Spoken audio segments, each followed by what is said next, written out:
بسم اللہ الرحمن الرحیم۔ السلام علیکم۔ آپ دیکھ رہے ہیں ہومیو ایرا۔ آج 7 رمضان المبارک کمپلیٹ ہو گئے۔ امید ہے کہ آپ کے روزے بہت اچھے گزرے ہوں گے، اور روزے اچھے ہی گزرنے چاہیے، چونکہ یہ ایک ایسی عبادت ہے جو صرف ایک خاص طبقے کے لیے یا کسی خاص مذہب کے لیے نہیں ہے، بلکہ یہ بنی نوع انسان کے لیے ہے۔ اگر کسی کا تعلق کرسچن سے ہے یا جیوز سے ہے یا بدھ مت سے ہے یا جین مت سے ہے یا ہندوازم، کسی بھی اگر مذہب سے آپ کا تعلق ہے تو روزے آپ پر فرض ہیں، اور یہ بنیادی طور پر انسان کی اپنی فلاح و بہبود کے لیے ہے۔ اس کا تعلق انسانی جسم کے ساتھ بھی ہے، اور انسانی جو اسپریچول پاور ہے اس کے ساتھ بھی ہے۔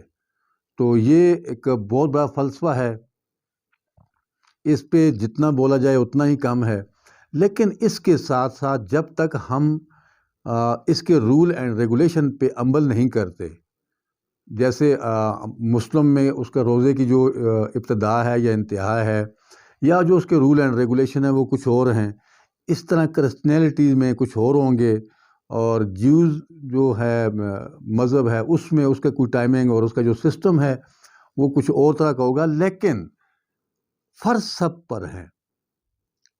اس کا مطلب یہ ہوا کہ اس کے پیچھے ایک بہت بڑی حکمت پوشیدہ ہے کہ یہ تمام بنی نوع انسان کے لیے فرض کر دیے گئے۔ تو پیغام رمضان کے والے سے یہ ہے کہ اپنا تو ضروری خیال رکھیں، لیکن آپ اپنے جو ارد گرد ضرورت مند لوگ ہیں، جو آپ کی توجہ کے طلبگار ہیں، ان پر بھی خصوصی توجہ دیجیے گا، اور حتی الوسع کوشش کیجیے گا کہ یہ صبر تحمل اور ایک برادریزم کے حوالے سے یہ رمضان گزرے، اور میری دعائیں، میری نیک تمنائیں آپ کے ساتھ ہیں۔ تو آتے ہیں ہم اپنے موضوع کی طرف۔ تو آج کا جو ہمارا موضوع ہے وہ ہے ایکینیشیا۔ یہ ایک بہت ہی انٹرسٹڈ اور بہت ہی یونیک قسم کی ریمیڈیز ہے۔ بنیادی طور پر اس کا تعلق بھی پلانٹ کنگڈم سے ہے۔ یہ ایک قسم کا فلاور ہے، کارن فلاور کے نام سے اسے جانا جاتا ہے۔ یہ مختلف اس کے لوکل نام بھی ہیں، لیکن آج میں نے جو ایکینیشیا کے حوالے سے آپ سے بات کرنی ہے وہ بڑی ایک ٹپیکلی حوالے سے بات کرنی ہے۔ ایکینیشیا کا جو سائٹ آف ایکشن ہے وہ ہے آپ کی بلڈ سٹریم۔ تو آپ جانتے ہیں کہ جو چیز بھی بلڈ سٹریم پر اثر کرتی ہے وہ بہت کچھ بگاڑ بھی لا سکتی ہے، اور بہت کچھ بگاڑ کو وہ حل بھی کر سکتی ہے۔ تو یہ جو اس کی سٹڈی ہے ایکینیشیا کے حوالے سے، وہ اس طرح کی ہے کہ یہ بنیادی طور پر اینٹی فنگس بھی ہے اور اینٹی بیکٹیریل بھی ہے۔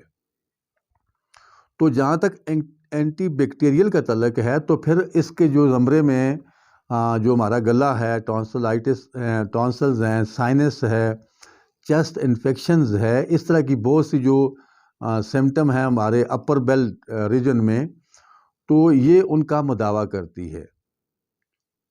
یہ ایک تو بنیادی طور پر اس کا جو کنسیپٹ ہے، وہ جو اس کی جو سٹڈی ہے وہ یہ ہے کہ اس کا تعلق خون کے ساتھ ہے، اور خون میں زہر پیدا کرنا اور ان زہروں کا تریاق کرنا اس کا حلقہ ہے۔ اس کا جو دائرہ ہے وہ یہ ہے کہ خون میں زہریلا پن پیدا کرنا، اور اگر زہریلا پن خون میں موجود ہے تو اس کو ختم کرنا۔ یہ اس کی جو ہے وہ بنیادی ایکشن سمجھ لیں اس کو، یا یہ اس کا بنیادی ایکشن یہ ہے۔ تو اس لحاظ سے یہ بہت ہی بڑی دوا ہے جو زہروں کا تریاق ہے۔ ہمارے بہت سے ایسے دوست ہیں جنہوں نے سنیک بائٹ پہ، سکارپیو بائٹ پہ اس کو استعمال کروایا ہے، اور توقع سے بڑھ کر، جو ان کی توقع تھی اس سے بڑھ کر ان کو وہ رسپانس ملا ہے۔ تو یہ زہروں کا تریاک، اس کا ایک مین جو فنکشن ہے وہ آپ ذہن نشین کیجئے گا کہ یہ زہروں کا تریاک ہے۔ آپ کسی بھی قسم کا کوئی پیشنٹ آ جاتا ہے جو سنیک بائٹ ہے، اسکارپیو بائٹ ہے، یا other cat bite, dog bite جو بھی ہے، تو آپ اسے استعمال کریں تو یہ آپ کو کبھی بھی مایوس نہیں کرے گا۔ نمبر 2، یہ اینٹی بیکٹیریل ہو گیا۔ جیسے میں نے آپ کو یہ کہا کہ یہ ہمارا جو ٹانسل سے لے کر سائنس اور آسٹیومیڈیا اور جو چیسٹ انفیکشن ہے، اپر بیلٹ جو سائیڈ ہے، اس کے تقریباً حل جو انفیکشنز ہیں ان کا مداوع کرتا ہے، اور اینٹی بیکٹیریل اور اینٹی فنگس ہو گیا۔ اس کے علاوہ جو میری جو ذاتی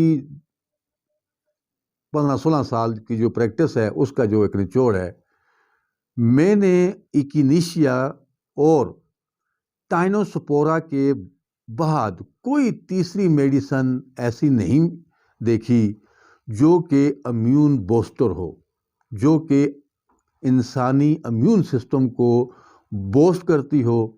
اس میں نہ انفیکشن رہتا ہے، نہ کوئی اور طرح کے درد رہتے ہیں، نہ کہیں سوزش رہتی ہے، نہ کہیں جلن رہتی ہے۔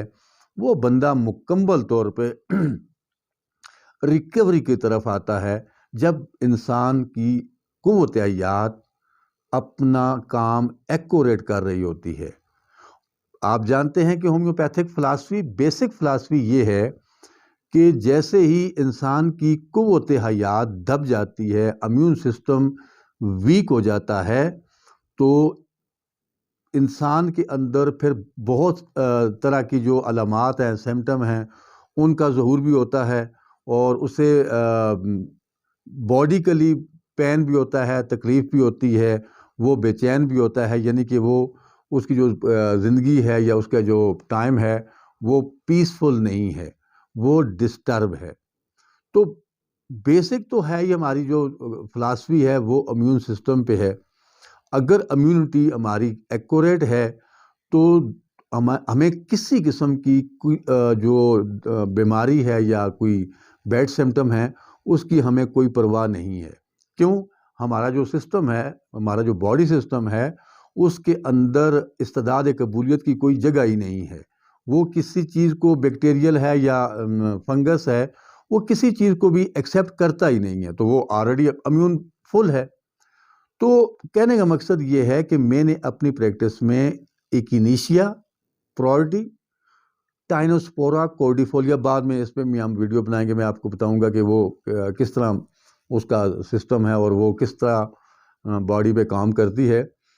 تو یہ 2 میڈیسن ہیں۔ اس کے علاوہ ہم نروس کے والے سے بہت سی میڈیسن ہیں، کالیفاس ہے، پیپر ہے، ایسے بہت سی اور میڈیسن ہیں، لیکن امیون بوسٹر پہ جو میرا 16 سال تجربہ ہے، میں نے اپنے اس دور میں ایکینیشیا اور ٹائنوسپورا کارڈیفولیا کے بعد کوئی تیسری میڈیسن نہیں دیکھی جو کہ امیون بوسٹر ہو۔ حالانکہ ہوں گی، ایسا نہیں ہے کہ یہ اینڈ ہے، لیکن میں نے یہ آپ کو اپنا تجربہ بتایا ہے کہ میری جو 16-17 سال کی جو یہ پریکٹس ہے، اس میں ایکینیشیا کو میں نے سر فہرست رکھا ہے۔ مطلب یہ کہ میں اگر ہر ایک کو نہیں تو ہر دوسرے مریض کو میرا جو پرسکرپشن پہ ہے وہ ایکینیشیا ضرور ہوتی ہے۔ کیونکہ اس وقت معاشرے میں اس کی ضرورت ہے۔ کون ہے جس کی بلڈ سٹریم ایکوریٹ ہے؟ ہر ایک میں ٹاکسس پائے جاتے ہیں۔ کیوں؟ ہماری خوراکیں ایسی ہیں، ہمارا ماحول ایسا ہے، ہمارا جو لیونگ سٹینڈرڈ ہے وہ اس طرح کا ہے، تو پھر ہمارے معاشرے میں 70+ جو فوڈ ایٹم ہیں وہ کیمیکل بیس پہ ہیں، تو کیسے ہمارا جو بلڈ سٹریم ہے وہ ٹاکسس نہیں ہوگی؟ تو امیون بوسٹر، تو اس میں یاد رکھنے والے جو 3 نقطے ہیں ایکینیشیا کے، جو آپ کے لیے انتہائی مفید ثابت ہو سکتے ہیں۔ پہلا نقطہ یہ ہے کہ یہ اینٹی فنگس اور اینٹی بیکٹیریل ہے، اور دوسرا نقطہ یہ ہے کہ یہ زہروں کا تریاک ہے، خون میں زہروں کا تریاک۔ تو آپ جانتے ہیں کہ جب خون میں زہر پیدا ہو جائے تو پھر اس کے آگے پھر کتنی بگاڑ بنتی ہے۔ تو اس کا مطلب یہ ہوا کہ یہ زہروں کا تریاک ہے، تو یہ پھر بہت بڑی ریمیڈیز ہے اور بہت بڑا کام کرتی ہے۔ اور اس کے بعد تیسرا ہے یہ امیون بوسٹر۔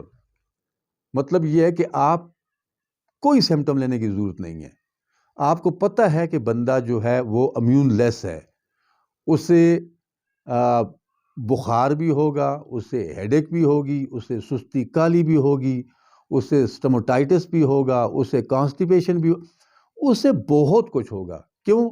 جب اس کی امیونٹی ہی لیس ہو چکی ہے، جو اس کی پاور ہے جو وہ لیس ہو چکی ہے، تو پھر وہ سروائیول کیسے کرے گا؟ تو آپ دیکھتے ہیں کہ یار یہ بندہ امیون لیس ہے، اسے بخار بھی ہے، اسے بہت سے پرابلم ہیں، تو کچھ بھی نہ دیں، کچھ بھی نہ دیں، ایکینیشیا دیں۔ میں وثوق سے کہتا ہوں، میں ایمان سے کہتا ہوں کہ یہ کبھی بھی آپ کو مایوس نہیں کرے گی۔ یہ ہومیوپیتھی کا ترہ امتیاز ہے کہ یہ واقعی اس میں کوئی شک نہیں ہے۔ نقصان میں نے ایک دن پہلے بھی ایک ویڈیو میں نے یہ بات کہی تھی کہ ہم یہ 100% نہیں کہہ سکتے کہ یہ ہومیوپیتھی جو ہے نا وہ فری آف سائیڈ ایفیکٹس ہے، نہیں۔ ہاں کسی حد تک کہہ سکتے ہیں، ہم میڈیسن کی کنگڈم کو دیکھتے ہیں یا اس کی پراپرٹیز کو دیکھتے ہیں کہ اس کے جو الکلائڈ ہیں ان میں کتنا ٹاکسس پایا جاتا ہے یا اس کی پراپرٹی میں اوورال ٹاکسس کتنا پایا جاتا ہے، تو ہم یہ نہیں کہہ سکتے۔ لیکن کچھ چیزیں ہیں جو بالکل بے ضرر ہیں اور آپ ان کو آنکھیں بند کر کے دے سکتے ہیں، اور یہ بھی انہی میں سے ہے۔ بہترین امیون بوسٹر جو آپ کی پریکٹس کو انہانس کرے اور آپ کے ہاتھوں سے لوگوں کو شفا دلائے۔